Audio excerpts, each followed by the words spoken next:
TVK ಮುಖಂಡ ವಿಜಯ್ ಎರಡನೇ ಬಾರಿ ರಾಜ್ಯಪಾಲರನ್ನ ಭೇಟಿಯಾಗಿ ಚರ್ಚೆ ಮಾಡಿದ್ದಾರೆ. ರಾಜ್ಯಪಾಲರು ಮಾತ್ರ ತಮ್ಮ ನಿಲುವು ಸಡಿಸಲಿಲ್ಲ ಎನ್ನಲಾಗ್ತಾ ಇದೆ. ಭೇಟಿ ವೇಳೆ ವಿಜಯ್ ರಾಜ್ಯಪಾಲರ ಬಳಿ ನಿರ್ಧಾರ ಮರುಪರಿಶೀಲಿಸುವಂತೆ ಮನವಿಯನ್ನ ಮಾಡಿದ್ರಂತೆ. ಈ ಎಲ್ಲಾ ಬೆಳವಣಿಗೆ ಮಧ್ಯೆ ಹಿರಿಯ ವಕೀಲ ಅಭಿಷೇಕ್ ಮನು ಸಿಂಘ್ವಿ ಜೊತೆ ವಿಜಯ್ ಚರ್ಚೆ ನಡೆಸಿದ್ದು ಹೈಕೋರ್ಟ್ ಮೆಟ್ಟಿಲೇರಲು ನಿರ್ಧರಿಸಿದ್ದಾರೆ ಎನ್ನಲಾಗಿದೆ. ರಾಜ್ಯಪಾಲರು ಸರ್ಕಾರ ರಚನೆಗೆ ಗ್ರೀನ್ ಸಿಗ್ನಲ್ ಕೊಡದಿದ್ರೆ ಹೈಕೋರ್ಟ್ನಲ್ಲಿ ಮೇಲ್ಮನವಿ ಸಲ್ಲಿಸಲು ವಿಜಯ್ ನಿರ್ಧರಿಸಿದ್ದಾರಂತೆ. ಇತ್ತ ಟಿವಿಕೆಗೆ ಒಂದೊಂದೇ ಪಕ್ಷಗಳು ಒಲವು ತೋರಿಸ್ತಾ ಇದೆ. ಸಿಪಿಐ ಪಕ್ಷ ವಿಜಯ್ ಪರ ಒಲವು ತೋರಿದ್ದು ವಿಧಾನಸಭೆಯಲ್ಲಿ ಬಹುಮತ ಸಾಬೀತುಪಡಿಸಲು ವಿಜಯ್ಗೆ ಅವಕಾಶ ಕೊಡಬೇಕು ಅಂತ ಆಗ್ರಹಿಸಿದೆ. ಟಿವಿಕೆ ಪರ ಸಿಪಿಐ ರಾಜ್ಯ ಕಾರ್ಯದರ್ಶಿ ವೀರ ಪ್ಯಾಂಡನ್ ಬ್ಯಾಟ್ ಬೀಸಿದ್ದು ಸರ್ಕಾರ ರಚಿಸಲು ವಿಜಯ್ಗೆ ಅವಕಾಶ ಕೊಡಬೇಕು ಅಂತ ಸರ್ಕಾರವನ್ನು ಆಗ್ರಹಿಸಿದ್ದಾರೆ. ಸಿಪಿಐನಿಂದ ಇಬ್ಬರು ಶಾಸಕರು ಗೆದ್ದಿದ್ದು ಆ ಮೂಲಕ ವಿಜಯ್ಗೆ ಬೆಂಬಲ ನೀಡುವ ಸುಳಿವನ್ನ ಸಿಪಿಐ ಕೊಟ್ಟಿದೆ. ಇನ್ನು ಗವರ್ನರ್ ಭೇಟಿ ವೇಳೆ ವಿಜಯ್ ಸರ್ಕಾರ ರಚನೆಗೆ ಅನುಮತಿ ನೀಡುವಂತೆ ಕೋರಿದ್ದಾರಂತೆ. ತಮಿಳುನಾಡಿನ ಜನರು ಸ್ಪಷ್ಟ ಜನಾದೇಶವನ್ನು ನೀಡಿಲ್ಲ, ಆದರೂ ಟಿವಿಕೆ 108 ಸ್ಥಾನಗಳನ್ನು ಪಡೆದಿದೆ.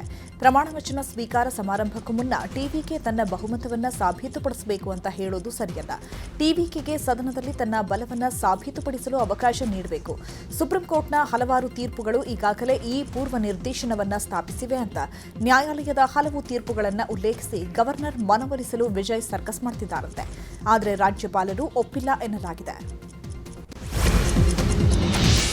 ಗವರ್ನರ್ ಭೇಟಿ ಮುಗಿಸಿ ವಿಜಯ್ ಹೊರಬಂದಿದ್ದಾರೆ. ಲೋಕಭವನದಿಂದ ಮತ್ತೆ ತಮ್ಮ ನಿವಾಸದತ್ತ ವಿಜಯ್ ಹೊರಟಿದ್ದಾರೆ. ಇನ್ನು ಬಹುಮತ ಸಾಬೀತುಪಡಿಸಲು ವಿಜಯ್ ಮನವಿ ಮಾಡಿದ್ದು ಕಾನೂನು ತಜ್ಞರ ಮೊರೆ ಹೋಗೋಕೆ ಗವರ್ನರ್ ಮುಂದಾಗಿದ್ದಾರೆ ಎನ್ನಲಾಗಿದೆ. ಸದ್ಯ ವಿಜಯ್ಗೆ ಏನೂ ಹೇಳದ ಗವರ್ನರ್ ಅರಲೇಕರ್ 118 ಶಾಸಕರ ಬೆಂಬಲ ಪತ್ರವನ್ನಷ್ಟೇ ಕೇಳಿದ್ದಾರೆ. ಇನ್ನು ಬೆಂಬಲದ ಕುರಿತಾಗಿ ವಿಜಯ್ ಗವರ್ನರ್ ಜೊತೆ ಚರ್ಚೆ ನಡೆಸಿದ್ದು ವಿಧಾನಸಭೆಯಲ್ಲಿ ನಾನು ಬಹುಮತ ಸಾಬೀತು ಮಾಡ್ತೀನಿ, ಆದರೆ ಅದಕ್ಕೂ ಮುನ್ನ ಪ್ರಮಾಣ ವಚನಕ್ಕೆ ಅವಕಾಶ ಕೊಡಿ ಅಂತ ಮನವಿ ಮಾಡಿಕೊಂಡಿದ್ದಾರೆ. ಆದರೆ ವಿಜಯ್ ಮೇಲೆ ಇನ್ನೂ ಗವರ್ನರ್ಗೆ ವಿಶ್ವಾಸ ಮೂಡದ ಹಿನ್ನೆಲೆಯಲ್ಲಿ 118 ಶಾಸಕರ ಬೆಂಬಲ ಇರೋ ಪತ್ರ ಕೊಡಿ ಅಂತ ವಿಜಯ್ಗೆ ಗವರ್ನರ್ ಕೇಳಿದ್ದಾರೆ.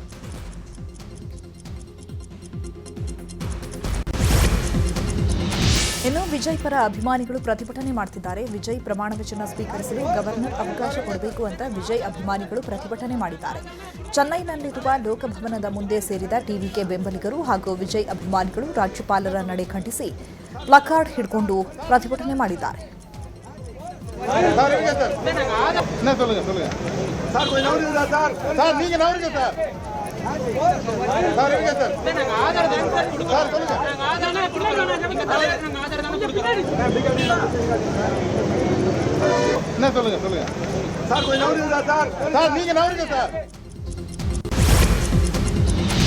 ವಿಜಯ್ಗೆ ಸರ್ಕಾರ ರಚನೆಗೆ ಅವಕಾಶ ನೀಡಲು ಗವರ್ನರ್ ಮೀನಾಮೇಷ ಎಣಿಸ್ತಾ ಇದ್ದಾರೆ. ಈ ಬಗ್ಗೆ ನಟ ಪ್ರಕಾಶ್ ರಾಜ್ ಆಕ್ರೋಶ ವ್ಯಕ್ತಪಡಿಸಿದ್ದಾರೆ. ತಮಿಳುನಾಡು ಗವರ್ನರ್ ನಡೆಯನ್ನ ಪ್ರಕಾಶ್ ರಾಜ್ ಖಂಡಿಸಿದ್ದಾರೆ. ರಾಜ್ಯಪಾಲರ ಈ ನಡವಳಿಕೆ ಅಸಹ್ಯಕರ, ಸ್ವೀಕಾರಾರ್ಹವಲ್ಲ ಮತ್ತು ಸಂವಿಧಾನ ಬಾಹಿರವಾಗಿದೆ. ನನ್ನ ಹಾಗೂ ವಿಜಯ್ ಮಧ್ಯೆ ಭಿನ್ನಾಭಿಪ್ರಾಯ ಇರಬಹುದು, ಆದರೆ ವಿಜಯ್ಗೆ ಜನಾದೇಶ ಸಿಕ್ಕಿದೆ. ಸದನದ ಮಹಡಿಯಲ್ಲಿ ತಮ್ಮ ಹಕ್ಕು ಮಂಡಿಸಲು ಅವಕಾಶ ಕೊಡಬೇಕು ಅಂತ ಪ್ರಕಾಶ್ ರಾಜ್ ಆಗ್ರಹಿಸಿದ್ದಾರೆ.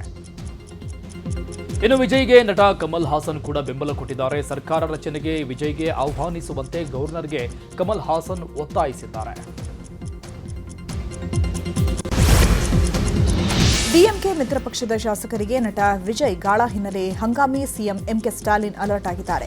ತಮ್ಮ ಪಕ್ಷದ ಶಾಸಕರ ಜೊತೆಗೆ ಮಿತ್ರ ಪಕ್ಷದ ಶಾಸಕರಿಗೂ ಸಭೆಗೆ ಬುಲಾವ್ ನೀಡಿದ್ದಾರೆ.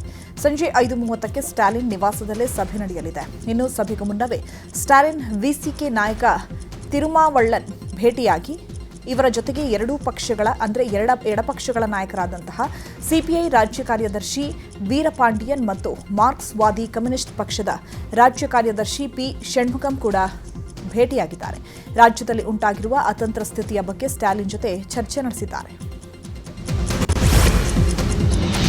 ತಮಿಳುನಾಡಲ್ಲಿ ಡಿಎಂಕೆ ಮೈತ್ರಿ ತೊರೆದು ಟಿವಿಕೆ ಜೊತೆ ಕಾಂಗ್ರೆಸ್ ಸೇರಿಕೊಂಡಿದೆ. ಇದೇ ವಿಚಾರವನ್ನು ಮುಂದಿಟ್ಟುಕೊಂಡು ಕಾಂಗ್ರೆಸ್ ಬೆನ್ನಿಗೆ ಚೂರಿ ಹಾಕುವ ಪಕ್ಷ ಅಂತ ಬಿಜೆಪಿ ಲೀಡರ್ಸ್ ಆರೋಪಿಸಿದರು. ಈ ವಿಚಾರವಾಗಿ ಗೃಹ ಸಚಿವ ಪರಮೇಶ್ವರ್ ಮಾತನಾಡಿದ್ದು, ಬಿಜೆಪಿ ಅವರು ಜಾಣ ಕುರುಡು ರೀತಿ ವರ್ತನೆ ಮಾಡ್ತಾರೆ. ಹೌದು, ಪಾಲಿಟಿಕ್ಸ್ ಅಂದ್ರೆ ಪಾಲಿಟಿಕ್ಸ್. ಅಲ್ಲಿ ಸರ್ಕಾರ ಬರಬೇಕು, ಜನರಿಗೆ ಆಡಳಿತ ನೀಡಬೇಕು. ಆ ದೃಷ್ಟಿಯಿಂದ ಅವರಿಗೆ ಬೆಂಬಲ ನೀಡಬೇಕಾಗುತ್ತೆ. ಈಗಲೂ ಡಿಎಂಕೆ ಕಾಂಗ್ರೆಸ್ ಅಣ್ಣ ತಮ್ಮಂದಿರ ತರಹ ಇದ್ದೇವೆ ಅಂತ ಹೇಳಿದರು. ಅವರು ಎಷ್ಟು ಜನಕ್ಕೆ ಚೂರಿ ಹಾಕಿದ್ದಾರೆ? ಭಾರತೀಯ ಜನತಾ ಪಾರ್ಟಿ ಅವರು ಯಾರ್ಯಾರಿಗೆ ದೇಶದಲ್ಲಿ ಎಲ್ಲೆಲ್ಲಿ ಚೂರಿ ಹಾಕಿದ್ದಾರೆ ಅದನ್ನು ಮರ್ತು ಬಿಡ್ತಾರೆ ಅವ್ರು ಹೇಳೋದು. ಏನು ಒಂದೊಂದ್ಸರಿ ಏನಾಗುತ್ತೆ, ಈ ಜಾಣ ಕುರುಡು ಅಂತಾರಲ್ಲ, ಹಾಗೆ ಮರ್ತೋಗ್ಬಿಡ್ತಾರೆ ಅದೆಲ್ಲ. ನಾವು ಹೌದು, ಇದು ಪಾಲಿಟಿಕ್ಸ್ ಈಸ್ ಆಲ್ ಪಾಸಿಬಿಲಿಟೀಸ್. ಈಗ ಸರ್ಕಾರ ಅಲ್ಲಿ ನಡೀಲೇಬೇಕು. ಅದಕ್ಕಾಗಿ ನಾವು ಜನರ ದೃಷ್ಟಿಯಿಂದಾದರೂ ಒಂದು ಸರ್ಕಾರ ಅಲ್ಲಿ ಬರಬೇಕಲ್ವಾ. ಸರ್, ತಮಿಳುನಾಡಲ್ಲಿ ಕಾಂಗ್ರೆಸ್ DMK ಅಣ್ಣ ತಮ್ಮಂದಿರ ಥರ ಇದ್ರು. ಈಗಲೂ ಇದ್ದೀವಿ. ಈಗ ಇಲ್ಲ ಅಂತ ಯಾರು ಹೇಳಿದ್ರು? DVK ಜೊತೆ ಸೇರ್ಕೊಂಡ್ಬಿಟ್ರು. ಬೇರೆ ಅದೇ ಪಾಸಿಬಿಲಿಟೀಸ್ ಅನ್ನಲ್ಲ. ನಾನು ಸರ್ಕಾರ ಮಾಡಬೇಕಲ್ವ. ಅವರು ಯಾರಾದರೂ ಒಬ್ಬರು ಸಹಕಾರ ಕೊಡಬೇಕು. ಸರಿ, ಕಾಂಗ್ರೆಸ್. ಇನ್ನು ಇದೇ ವಿಚಾರವಾಗಿ ಸಚಿವ ಪ್ರಿಯಾಂಕ್ ಖರ್ಗೆ ಕೂಡ ಪ್ರತಿಕ್ರಿಯೆ ಕೊಟ್ಟಿದ್ದು, ಒಂದು ಐಡಿಯಾಲಜಿಯನ್ನು ನಾವು ಸೇಫ್ ಗಾರ್ಡ್ ಮಾಡಲಿಕ್ಕೆ ಪ್ರಯತ್ನ ಮಾಡ್ತಿದ್ದೇವೆ. ನಾವು ಯಾರಿಗೂ ಮೋಸ ಮಾಡಿಲ್ಲ, ಆದರೆ ಸನ್ನಿವೇಶ ಈ ರೀತಿ ಇದೆ ಅಂತ ಹೇಳಿದ್ದಾರೆ. ನೋಡಿ, ಒಂದು ಐಡಿಯಾಲಜಿಯನ್ನು ನಾವು ಸೇಫ್ ಗಾರ್ಡ್ ಮಾಡಲಿಕ್ಕೆ ಪ್ರಯತ್ನವನ್ನು ನಾವು ಮಾಡ್ತಾ ಇದ್ದೀವಿ. ಈಗ ಅದನ್ನು ಅರ್ಥ ಮಾಡ್ಕೋಬೇಕಲ್ಲ. You have to keep BJP and their allies at bay. ಅದಕ್ಕೋಸ್ಕರ ಹೈಕಮಾಂಡ್ ಒಂದು ಡಿಸಿಷನ್ ತೊಗೊಂಡಿದೆ. ಅದಕ್ಕೆ ನಾವೆಲ್ಲರೂ ಬದ್ಧ ಆಗಬೇಕಾಗ್ತದೆ. ಆಮೇಲೆ ನಾವು DMK ಅವರಿಗೆ ನಾವು ಮೋಸ ಮಾಡ್ತಾಯಿದ್ದೀವಿ ಅಂತ ಅವರು ಇದೇ ಐಡಿಯಾಲಜಿನಲ್ಲಿ ಇರೋದಲ್ವ. ಆಮೇಲೆ ಅವರು ಸಹಾಯ ನಮ್ಮಿಂದ ತೊಗೊಂಡಿದ್ದಾರೆ, ನಾವು ಅವ್ರ ಕಡೆಯಿಂದ ಸಹಾಯ ತೊಗೊಂಡಿದ್ದೀವಿ. ಹಾಗಂತ ನಮ್ಮ ಐಡಿಯಾಲಜಿ ಬೇರೆ ಬೇರೆದಲ್ಲ. ಬಟ್ ಸಂದರ್ಭ ಹೀಗಿದೆ, ಸನ್ನಿವೇಶ ಹೀಗಿದೆ, ಅನಿವಾರ್ಯ ಪರಿಸ್ಥಿತಿ ಇದೆ. ನೋಡೋಣ ಏನಾಗುತ್ತೆ. ನೋಡಿ, ಪಶ್ಚಿಮ ಬಂಗಾಳದಲ್ಲಿ ಬಿಜೆಪಿಗೆ ಬಹುಮತ ಬಂದಿದೆ. ಆದರೂ ಕೂಡ ನಾನು CM ಸ್ಥಾನ ಬಿಟ್ಟುಕೊಡಲ್ಲ ಅಂತ CM ಮಮತಾ ಬ್ಯಾನರ್ಜಿ ಮೊಂಡುತನ ಮಾಡ್ತಾ ಇದ್ದಾರೆ. ಈ ಬಗ್ಗೆ ರಾಮನಗರದಲ್ಲಿ ಮಾತನಾಡಿದ ಸಂಸದ ಡಾಕ್ಟರ್ ಮಂಜುನಾಥ್ ಮಮತಾ ಬ್ಯಾನರ್ಜಿ ವಿರುದ್ಧ ಕಿಡಿಕಾರಿದರು. ಪಶ್ಚಿಮ ಬಂಗಾಳದಲ್ಲಿ ವಿಧಾನಸಭೆಯ ಅವಧಿಯೂ ಅಂತ್ಯಗೊಂಡ ಬಳಿಕ ಮುಖ್ಯಮಂತ್ರಿ ಸ್ಥಾನವೂ ಅಂತ್ಯಗೊಳ್ಳಲಿದೆ. ಚುನಾವಣೆಯಲ್ಲಿ ಯಾವುದೇ ಲೋಪಗಳಿದ್ದರೂ ನ್ಯಾಯಾಲಯದ ಮೊರೆ ಹೋಗಬೇಕು. CM ಸ್ಥಾನ ಬಿಡದೆ ಮೊಂಡಾಟ ಹಿಡಿದಿರುವುದು ವಿಧಾನ ವಿರೋಧಿ ನಡೆ. ಇದೇ ರಾಜ್ಯದಲ್ಲಿ 400ರಿಂದ 450 ಕೊಲೆ ಪ್ರಕರಣಗಳು ನಡೆದಿದೆ ಎನ್ನಲಾಗ್ತಾ ಇದೆ. ಪಶ್ಚಿಮ ಬಂಗಾಳದಲ್ಲಿ ದರೋಡೆ ಹೆಚ್ಚಾಗಿತ್ತು, ಕಾನೂನು ಸುವ್ಯವಸ್ಥೆ ಇರಲಿಲ್ಲ. ಈಗ ನಾಡಿದ್ದು ಬಿಜೆಪಿ CM ಪ್ರಮಾಣ ವಚನ ಸ್ವೀಕರಿಸಲಿದ್ದಾರೆ ಅಂತ ಹೇಳಿದ್ದಾರೆ. ಆದ್ಮೇಲೆ ಆಟೋಮ್ಯಾಟಿಕ್ ಆಗಿ ಅವರು ಮುಖ್ಯಮಂತ್ರಿ ಆಗಕ್ಕಾಗೋದಿಲ್ಲ. ಸೊ ಅವರು ಈಗ ಏನಾದರೂ ಚುನಾವಣೆಯಲ್ಲಿ ಏನಾದರೂ ತೊಂದರೆ ಆಗಿದೆ, ಅಕ್ರಮ ನಡೆದಿದೆ ಅನ್ನೋದು ಅವರು ಸಾಬೀತುಪಡಿಸ್ಬೇಕಾದ್ರೆ ಅವರು ಕೋರ್ಟ್ ಮೂಲಕನೇ ಮಾಡಬೇಕು. ಅದು ಇದುವರೆಗೆ ಈ ಪ್ರಜಾತಂತ್ರ ವ್ಯವಸ್ಥೆಯಲ್ಲಿ ನಡೆದುಕೊಂಡು ಬಂದಂಥ ಸಂಪ್ರದಾಯ ಏನು, ಚುನಾವಣೆಯಲ್ಲಿ ಒಂದು ಪಕ್ಷ ಸೋತ ನಂತರ ಅದರ ಮುಖ್ಯಮಂತ್ರಿ ಸ್ವಾಭಾವಿಕವಾಗಿ ಸ್ವಯಂ ಪ್ರೇರಿತರಾಗಿ ರಾಜೀನಾಮೆ ಕೊಡಬೇಕು. ಈ ರೀತಿ ಮೊಂಡಹಠ ಮಾಡೋದು ಇದು ನಮ್ಮ ಸಂವಿಧಾನಕ್ಕೆ ಒಂದು ವಿರುದ್ಧವಾದಂಥ ಒಂದು ನಡೆ. ಕೇರಳಂನಲ್ಲಿ ಮುಂದಿನ CM ಆಯ್ಕೆಗೆ ಕಾಂಗ್ರೆಸ್ ಭಾರೀ ಕಸರತ್ತು ನಡೆಸ್ತಾ ಇದೆ. ಇವತ್ತು ತಿರುವನಂತಪುರಂನಲ್ಲಿ AICC ವೀಕ್ಷಕರಿಂದ ಕಾಂಗ್ರೆಸ್ ಶಾಸಕರ ಅಭಿಪ್ರಾಯ ಸಂಗ್ರಹ ಆರಂಭಿಸಲಾಗಿದೆ. ಕೆಪಿಸಿಸಿ ಕಚೇರಿ ಇಂದಿರಾ ಭವನದಲ್ಲಿ ಅಭಿಪ್ರಾಯ ಸಂಗ್ರಹಿಸಲಾಗುತ್ತಿದೆ. ಇನ್ನೊಂದೆಡೆ ಚುನಾವಣಾ ಸೋಲಿನ ಬಳಿಕ LDF ಮೊದಲ ಸಭೆ ನಡೆಸಿದೆ. ತಿರುವನಂತಪುರಂನಲ್ಲಿರುವ AKG ಸೆಂಟರ್ನಲ್ಲಿ ಸಭೆ ನಡೆಸಲಾಗಿದೆ. ಸಭೆಯಲ್ಲಿ ಪಿಣರಾಯಿ ವಿಜಯನ್, ಬಿನೋಯ್ ವಿಸ್ವಂ, ರಾಜನ್, ಜೋಸ್ ಕೆ ಮಣಿ ಮತ್ತು ಇತರ LDF ಮುಖಂಡರು ಪಾಲ್ಗೊಂಡಿದ್ದಾರೆ. ಬಿಹಾರದಲ್ಲಿ ಸಚಿವ ಸಂಪುಟ ವಿಸ್ತರಣಾ ಕಾರ್ಯಕ್ರಮ ನಡೆಯಿತು. ಪಾಟ್ನಾದಲ್ಲಿರುವ ಗಾಂಧಿ ಮೈದಾನದಲ್ಲಿ ನಡೆದ ಕಾರ್ಯಕ್ರಮದಲ್ಲಿ 20ಕ್ಕೂ ಅಧಿಕ ಸಚಿವರು ಪ್ರಮಾಣ ವಚನ ಸ್ವೀಕರಿಸಿದರು. ಶ್ರವಣ್ ಕುಮಾರ್, ವಿಜಯ್ ಕುಮಾರ್ ಸಿನ್ಹಾ, ಡಾಕ್ಟರ್ ದಿಲೀಪ್ ಕುಮಾರ್ ಜೈಸ್ವಾಲ್, ಅಶೋಕ್ ಚೌಧರಿ, ರಮಾ ನಿಷಾದ್, ನಂದಕಿಶೋರ್ ರಾಮ್ ಸೇರಿ 20ಕ್ಕೂ ಅಧಿಕ ಶಾಸಕರು ಸಚಿವರಾಗಿ ಪ್ರಮಾಣ ವಚನ ಸ್ವೀಕರಿಸಿದರು. ಈ ಕಾರ್ಯಕ್ರಮದಲ್ಲಿ ಪ್ರಧಾನಿ ಮೋದಿ, ರಕ್ಷಣಾ ಸಚಿವ ರಾಜನಾಥ್ ಸಿಂಗ್, ರಾಜ್ಯಸಭಾ ಸದಸ್ಯ ನಿತೀಶ್ ಕುಮಾರ್ ಸೇರಿದಂತೆ ಹಲವರು ಉಪಸ್ಥಿತರಿದ್ದರು. ಇವತ್ತು CM ಸಿದ್ದರಾಮಯ್ಯ ವಿಧಾನಸೌಧದಲ್ಲಿ ಮಹತ್ವದ ಸಚಿವ ಸಂಪುಟ ಸಭೆಯನ್ನು ಕರೆದಿದ್ದಾರೆ. ಸಂಜೆ 4 ಗಂಟೆಗೆ ಸಂಪುಟ ಸಭೆ ನಡೆಯಲಿದ್ದು DCM DK ಶಿವಕುಮಾರ್ ಸೇರಿದಂತೆ ಹಲವು ಸಚಿವರು ಪಾಲ್ಗೊಳ್ಳಲಿದ್ದಾರೆ. ರಾಜ್ಯ ಶಿಕ್ಷಣ ನೀತಿ ಆಯೋಗದ ಅಂತಿಮ ವರದಿ ಕುರಿತು ಸುದೀರ್ಘ ಚರ್ಚೆ ನಡೆಯಲಿದೆ. ರಾಜ್ಯ ಶಿಕ್ಷಣ ಆಯೋಗದ ವರದಿ ಜೊತೆಗೆ ಇನ್ನೂ ಅನೇಕ ಆಡಳಿತಾತ್ಮಕ ವಿಷಯಗಳ ಕುರಿತು ಚರ್ಚೆ ನಡೆಸಿ ಸಂಪುಟ ಒಪ್ಪಿಗೆ ನೀಡುವ ಸಾಧ್ಯತೆ ಇದೆ. ಚಿತ್ರದುರ್ಗದಲ್ಲಿ BSY ಅಭಿಮಾನೋತ್ಸವ ಕಾರ್ಯಕ್ರಮಕ್ಕೆ ಭರ್ಜರಿ ಸಿದ್ಧತೆ ಮಾಡಿಕೊಳ್ಳಲಾಗ್ತಾ ಇದೆ. ನಾಳೆಯಿಂದ 2 ದಿನಗಳ ಕಾಲ ಅಭಿಮಾನೋತ್ಸವ ಕಾರ್ಯಕ್ರಮ ನಡೆಯಲಿದೆ. ಕಾರ್ಯಕ್ರಮದ ಹಿನ್ನೆಲೆಯಲ್ಲಿ ಚಿತ್ರದುರ್ಗ ಸಂಪೂರ್ಣವಾಗಿ ಮದುಮಣಗೆತ್ತಿಯಂತೆ ಸಿಂಗಾರಗೊಂಡಿದೆ. ದಾರಿಯುದ್ದಕ್ಕೂ ಕೇಸರಿ ಬಾವುಟ, ಬಂಟಿಂಗ್ಸ್ ಹಾಕಲಾಗಿದ್ದು ಎಲ್ಲೆಡೆ BSY ಬ್ಯಾನರ್ ಹಾಕಲಾಗಿದೆ. ಮಾದಾರ ಚೆನ್ನಯ್ಯ ಶ್ರೀ ಮಠದ ಹಿಂಭಾಗದಲ್ಲಿ ಕಾರ್ಯಕ್ರಮ ನಡೆಯಲಿದ್ದು ನಾಳೆ BSY ಚಿತ್ರದುರ್ಗಕ್ಕೆ ಆಗಮಿಸಲಿದ್ದಾರೆ. ಈ ವೇಳೆ ಕನಕದಾಸ ವೃತ್ತದಿಂದ ಮದಕರಿ ಸರ್ಕಲ್ವರೆಗೆ ಮೆರವಣಿಗೆ ಮಾಡಲಾಗುತ್ತೆ. ಪೂರ್ಣಕುಂಭ ಸ್ವಾಗತದೊಂದಿಗೆ ಮೆರವಣಿಗೆ ಮಾಡಲು ನಿರ್ಧರಿಸಲಾಗಿದೆ. ಮೇ 9ರಂದು ಚಿತ್ರದುರ್ಗದಲ್ಲಿ ಬಿಎಸ್ವೈ ಅಭಿಮಾನೋತ್ಸವ ಕಾರ್ಯಕ್ರಮ ಆಯೋಜನೆ ಮಾಡಲಾಗಿದೆ. ಬಿಎಸ್ವೈ ಅಭಿಮಾನೋತ್ಸವ ಕಾರ್ಯಕ್ರಮಕ್ಕೆ ಭರ್ಜರಿ ಸಿದ್ಧತೆ ನಡೆದಿದೆ. ಇನ್ನು ದಾವಣಗೆರೆಯಿಂದಲೂ ಅಭಿಮಾನೋತ್ಸವಕ್ಕೆ ನೂರಾರು ಬಸ್ಗಳ ವ್ಯವಸ್ಥೆ ಮಾಡಲಾಗಿದೆ. ಈ ಬಗ್ಗೆ ಮಾಜಿ ಸಚಿವ ಜಿಎಂ ಸಿದ್ದೇಶ್ವರ್ ಪ್ರತಿಕ್ರಿಯೆ ನೀಡಿದ್ದು, ಅಭಿಮಾನೋತ್ಸವದಲ್ಲಿ ದಾವಣಗೆರೆ ಕ್ಷೇತ್ರದಿಂದ 25,000ಕ್ಕೂ ಹೆಚ್ಚು ಜನ ಪಾಲ್ಗೊಂಡಿದ್ದಾರೆ. ಯಡಿಯೂರಪ್ಪ ಸಂಧ್ಯಾ ಸುರಕ್ಷಾ ಸೇರಿ ಹಲವು ಯೋಜನೆ ಕೊಟ್ಟಿದ್ದಾರೆ. ರೈತರಿಗೆ ಶೂನ್ಯ ಬಡ್ಡಿ ದರದಲ್ಲಿ ಸಾಲ, ರೈತರ ಸಾಲ ಮನ್ನಾ ಮಾಡಿದ್ದಾರೆ. ಕೃಷಿ ಬಜೆಟ್ ಕೊಟ್ಟ ರೈತ ನಾಯಕ ಬಿಎಸ್ ಯಡಿಯೂರಪ್ಪ ಸೈಕಲ್ ಮೇಲೆ ತಿರುಗಾಡಿ ಬಿಎಸ್ವೈ ಅನಂತಕುಮಾರ್ ಪಕ್ಷ ಕಟ್ಟಿದ್ರು. ದಕ್ಷಿಣ ಭಾರತದಲ್ಲಿ ಪ್ರಥಮ ಬಾರಿ ಬಿಜೆಪಿ ಸರ್ಕಾರ ಅಧಿಕಾರ ತಂದ ಧೀಮಂತ ನಾಯಕ ಬಿಎಸ್ವೈ ಅಂತ ಹೇಳಿದರು.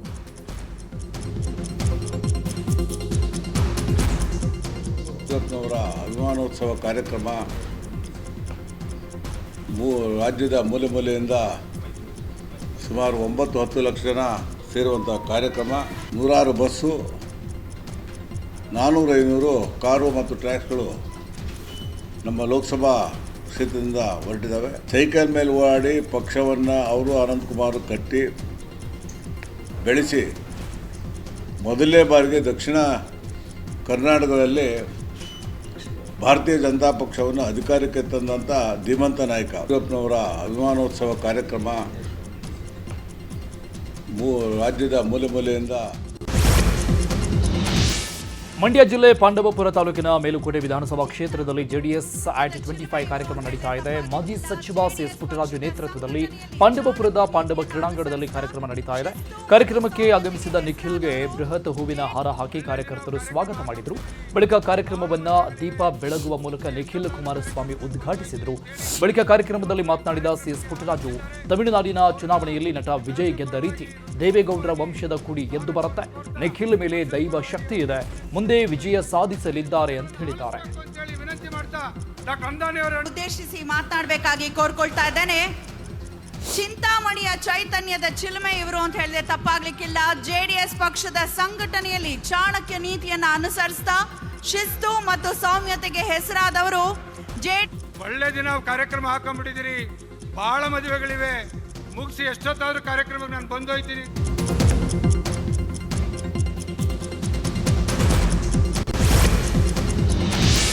ಹರಿಹರ ಬಿಜೆಪಿ ಶಾಸಕ ಬಿಪಿ ಹರೀಶ್ ವಿರುದ್ಧ ಬಂಧನ ವಾರೆಂಟ್ ಹಿನ್ನೆಲೆ ಇವತ್ತು ಶಾಸಕ ಬಿಪಿ ಹರೀಶ್ ಕೋರ್ಟ್ಗೆ ಹಾಜರಾಗಿದ್ದಾರೆ. ಜನಪ್ರತಿನಿಧಿಗಳ ವಿಶೇಷ ಕೋರ್ಟ್ಗೆ ಹರೀಶ್ ಹಾಜರಾಗಿದ್ದರು. ವಿಚಾರಣೆ ನಡೆಸಿದ ಕೋರ್ಟ್, ಒಂದು ಕಮ್ಯುನಿಟಿಯನ್ನ ಬೈದ್ರೆ ಹೇಗೆ ಇದು ಅಟ್ರಾಸಿಟಿ ಆಗುತ್ತೆ, ಯಾರಿಗ್ಯಾರು ವೋಟ್ ಹಾಕಿದ್ದೀವಿ ಅಂತ ಯಾರೂ ಹೇಳೋಕೆ ಆಗಿಲ್ಲ, ಇಲ್ಲಿ ಬೈದಿದ್ದಾರೆ ಅಂತ ಯಾರೂ ಬಂದು ದೂರು ಕೊಟ್ಟಿದ್ದಾರೆ ಅಂತ ಜಡ್ಜ್ ಪ್ರಶ್ನೆ ಕೇಳಿದ್ದಾರೆ. ಯಾರು ಮೂರನೇ ವ್ಯಕ್ತಿ ಕೊಟ್ಟರೆ ಅಟ್ರಾಸಿಟಿ ಕೇಸ್ ಹೇಗಾಗುತ್ತೆ? ರೆಕಾರ್ಡ್ಸ್ನಲ್ಲಿ ಎಲ್ಲಿಯೂ ಅಪ್ಪನಿಗೆ ಹುಟ್ಟಿದ ಮಕ್ಕಳು ಅನ್ನೋ ಪದ ಕಾಣಿಸ್ತಿಲ್ಲ. ಮುಂದಿನ ದಿನಾಂಕದಂದು ವಿಚಾರಣೆ ನಡೆಸೋಣ ಅಂತ ವಿಚಾರಣೆಯನ್ನ ಮೇ 25ಕ್ಕೆ ಕೋರ್ಟ್ ಮುಂದೂಡಿಕೆ ಮಾಡಿದೆ. ಶೃಂಗೇರಿ ಕ್ಷೇತ್ರದ ಮರು ಮತ ಎಣಿಕೆಯಲ್ಲಿ ಸೋತಿದ್ದ ರಾಜೇಗೌಡ ಇಂದು ಮುಖ್ಯ ಚುನಾವಣಾ ಆಯುಕ್ತರಿಗೆ ದೂರು ಕೊಟ್ಟಿದ್ದಾರೆ. ತಮ್ಮ ಮತವನ್ನ ಟ್ಯಾಂಪರ್ ಮಾಡಿ ಅಸಿಂಧು ಮಾಡಿದ್ದಾರೆ ಅಂತ ಆರೋಪಿಸಿರುವ ಅವರು ಮರು ಪರಿಶೀಲನೆಗೆ ಒತ್ತಾಯಿಸಿದ್ದಾರೆ. ಬಳಿಕ ಮಾತನಾಡಿದ ಅವರು, ಪಾರದರ್ಶಕವಾಗಿ ಮತ ಎಣಿಕೆ ಆಗಿದೆ, ಮತ ಎಣಿಕೆ ಬಳಿಕ ರಾಜೇಗೌಡ ಗೆದ್ದರು ಅಂತ ಘೋಷಣೆ ಮಾಡಿದ್ರು. ವ್ಯಾಲಿಡ್ ಯಾವುದು, ಇನ್ವ್ಯಾಲಿಡ್ ಯಾವುದು ಅಂತ ಎಲ್ಲರಿಗೂ ತೋರಿಸಿದ್ರು. ಆದರೆ ಜೀವರಾಜ್ ಎಲೆಕ್ಷನ್ ಪಿಟಿಷನ್ ಹಾಕಿದ್ರು. ಅವರು ನನ್ನ ಮೇಲೆ ಅನೇಕ ಆರೋಪ ಮಾಡಿದ್ರು. ಮರು ಎಣಿಕೆ ವೇಳೆ ಬಂಡಲ್ ವಿನ್ ವ್ಯಾಲಿಡ್ ಮಾಡಿದ್ದಾರೆ. ವೋಟ್ ಟ್ಯಾಂಪರಿಂಗ್ ಆಗಿದೆ ಅನ್ನೋದು ನಮ್ಮ ಅನುಮಾನ. ಹೀಗಾಗಿ ನ್ಯಾಯಯುತ ತನಿಖೆ ಆಗಲಿ ಅಂತ ಚುನಾವಣಾ ಆಯೋಗಕ್ಕೆ ಮನವಿ ಮಾಡಿದ್ದೇನೆ ಅಂತ ಹೇಳಿದ್ದಾರೆ. ಇವತ್ತು ಪಾರದರ್ಶಕವಾಗಿ ಎಣಿಕೆ ಆಗಿದೆ. ಅದರಲ್ಲಿ ವ್ಯಾಲಿಡ್ ಎಷ್ಟು ವೋಟು, ಇನ್ವ್ಯಾಲಿಡ್ ಎಷ್ಟು ಅದನ್ನೆಲ್ಲ ಸಪ್ರೇಟ್ ಮಾಡಿ ಘೋಷಣೆ ಮಾಡಿದ್ದಾರೆ. ನಾನು ಕಾಂಗ್ರೆಸ್ ಅಭ್ಯರ್ಥಿ ಟಿ ಡಿ ರಾಜೇಗೌಡ ಗೆದ್ದರು ಅಂತೇಳಿ ಲಿಸ್ಟ್ ಮಾಡಿ ರಿಸಲ್ಟ್ ಅನೌನ್ಸ್ ಮಾಡಿದ್ದಾರೆ. ಕೆಲವರು ನ್ಯಾಯಾಲಯಕ್ಕೆ ಹೋದರು, ಮರು ಎಣಿಕೆಗೆ ಅವಕಾಶ ಮಾಡಿಕೊಡ್ಬೇಕಿತ್ತು ಅಂತ ಕೇಳಿದರು. ನನ್ನ ಮೇಲೆ ನಾನು ಭಾಳಷ್ಟು ಸಲ ಹೇಳಿದ್ದೀನಿ, ಅನೇಕ ಆರೋಪಗಳನ್ನು ಮಾಡಿದ್ದೆ. ಆದೇಶದ ಮೇರೆಗೆ ಮರು ಎಣಿಕೆ ಆದಂಥ ಸಂದರ್ಭದಲ್ಲಿ ಅವತ್ತು ವ್ಯಾಲ್ಯೂಡ್ ಇದ್ದಂಥ ವೋಟ್ಗಳು ಬಂಡಲ್ ಏನು ಟಿ ಡಿ ರಾಜೇಗೌಡ ಅಂತೇಳಿ ಕಾಂಗ್ರೆಸ್ ಅಭ್ಯರ್ಥಿಗೆ ಮತ ಬಿದ್ದಿತ್ತು ರೈಟ್ ಮಾರ್ಕು, ಅದಕ್ಕೆ ಇನ್ನೊಂದು ರೈಟ್ ಮಾರ್ಕ್ ಹಾಕೋದ್ರೆ ಟ್ಯಾಂಪರ್ ಮಾಡುವ ಮುಖಾಂತರ ಇನ್ವ್ಯಾಲಿಡ್ ಮಾಡಿ ಟ್ಯಾಂಪರ್ ಆಗಿದೆ ಅಂತೇಳಿ ನಮಗೆ ಈಗಾಗಲೇ ಅನುಮಾನ ಇದೆ. ಹಾಗಾಗಿ ನ್ಯಾಯಯುತವಾದಂಥ ತನಿಖೆ ಆಗಬೇಕು. ರಾಜ್ಯ ಚುನಾವಣಾ ಆಯೋಗ ಮತ್ತು ಕೇಂದ್ರ ಚುನಾವಣಾ ಆಯೋಗದವರಿಗೆ ನಾವು ಮನವಿ ಮಾಡಿದ್ವಿ. ಧಾರವಾಡ ಯೋಗೇಶ್ ಗೌಡ ಕೊಲೆ ಪ್ರಕರಣದಲ್ಲಿ ಶಾಸಕ ವಿನಯ್ ಕುಲಕರ್ಣಿಗೆ ಜೀವಾವಧಿ ಶಿಕ್ಷೆ ವಿಧಿಸಲಾಗಿದೆ. ಜೀವಾವಧಿ ಶಿಕ್ಷೆ ಪ್ರಶ್ನಿಸಿ ಮಾಜಿ ಶಾಸಕ ವಿನಯ್ ಕುಲಕರ್ಣಿ ಸಲ್ಲಿಸಿರುವ ಮೇಲ್ಮನವಿ ಅರ್ಜಿ ವಿಚಾರಣೆ ಹೈಕೋರ್ಟ್ ದ್ವಿಸದಸ್ಯ ಪೀಠದಲ್ಲಿ ನಡೆಯಿತು. ವಿಚಾರಣೆ ನಡೆಸಿದ ಪೀಠ ಅರ್ಜಿ ವಿಚಾರಣೆಯನ್ನು ಮೇ 26ಕ್ಕೆ ಮುಂದೂಡಿಕೆ ಮಾಡಿದೆ. ಬೀದರ್ನ ಬಸವಕಲ್ಯಾಣದಲ್ಲಿ ರಾಜಾರೋಷವಾಗಿ ಅಕ್ರಮ ಕೆಂಪು ಕಲ್ಲು ಗಣಿಗಾರಿಕೆ ನಡೀತಾ ಇದೆ. ರಾಜ್ಯದ ಭೂ ಸಂಪತ್ತು ಲೂಟಿ ಮಾಡಿ ಮಹಾರಾಷ್ಟ್ರಕ್ಕೆ ಸಾಗಾಟ ಮಾಡಲಾಗ್ತಾ ಇದೆ. ಗ್ರಾಮೀಣ ಭಾಗದಲ್ಲಿ ಅಕ್ರಮ ಗಣಿಗಾರಿಕೆ ಅವ್ಯಾಹತವಾಗಿ ನಡೀತಾ ಇದೆ. ಮಂಠಾಳ, ಮೋರಖಂಡಿ, ಖಾನಾಪುರ, ಬಂಡರಗೇರ, ಸದ್ಲಾಪುರ ಸೇರಿ ಹಲವು ಗ್ರಾಮಗಳ ಪಟ್ಟಾ ಜಮೀನಲ್ಲಿ ಜೆಸಿಬಿ ಬಳಸಿ ಗಣಿಗಾರಿಕೆ ಮಾಡಲಾಗ್ತಾ ಇದೆ. ಹಲವು ವರ್ಷಗಳಿಂದ ಎಗ್ಗಿಲ್ಲದೆ ದಂಧೆ ನಡೀತಾ ಇದ್ರೂ ಕೂಡ ಅಧಿಕಾರಿಗಳು ಕಣ್ಮುಚ್ಚಿಕೊಂಡು ಕುಳಿತಿದ್ದಾರೆ. ಹಾಡ ಹಗಲಲ್ಲೇ ಸಾಗಾಟ ಮಾಡಲಾಗ್ತಾ ಇದ್ರೂ ಕೂಡ ಅಧಿಕಾರಿಗಳ ಕಣ್ಣಿಗೆ ಬೀಳ್ತಿಲ್ವಾ ಅಂತ ಸ್ಥಳೀಯರು ಪ್ರಶ್ನೆ ಮಾಡ್ತಿದ್ದಾರೆ. ಆಪರೇಷನ್ ಸಿಂಧೂರ್ ನಡೆದು ಇಂದಿಗೆ 1 ವರ್ಷ. ಈ ಹಿನ್ನೆಲೆಯಲ್ಲಿ ಇಂದು ಸೇನಾಪಡೆಗಳ deputy chief lieutenant general Rajeev Ghai ಸುದ್ದಿಗೋಷ್ಠಿ ನಡೆಸಿ ಆಪರೇಷನ್ ಸಿಂಧೂರ್ ಬಗ್ಗೆ ಮಾಹಿತಿ ಹಂಚಿಕೊಂಡರು. ಆತ್ಮನಿರ್ಭರ ಭಾರತ ಕೇವಲ ಘೋಷಣೆಯಲ್ಲ, ಬದಲಾಗಿ ಆತ್ಮನಿರ್ಭರ ಭಾರತದ ಶಕ್ತಿ ಏನು ಅನ್ನೋದು ಆಪರೇಷನ್ ಸಿಂಧೂರ್ ವೇಳೆ ಪ್ರೂವ್ ಆಗಿದೆ. ಇಂದು ಭಾರತದ ರಕ್ಷಣಾ ವಸ್ತುಗಳ ಪೈಕಿ 65% ಭಾರತದಲ್ಲೇ ನಿರ್ಮಾಣ ಮಾಡಲಾಗ್ತಾ ಇದೆ. ಪಾಕ್ಗೆ ಮಾತ್ರವಲ್ಲ, ಇಡೀ ವಿಶ್ವಕ್ಕೆ ಭಾರತದ ಶಕ್ತಿ ಗೊತ್ತಾಗಿದೆ ಅಂತ ಹೇಳಿದ್ದಾರೆ.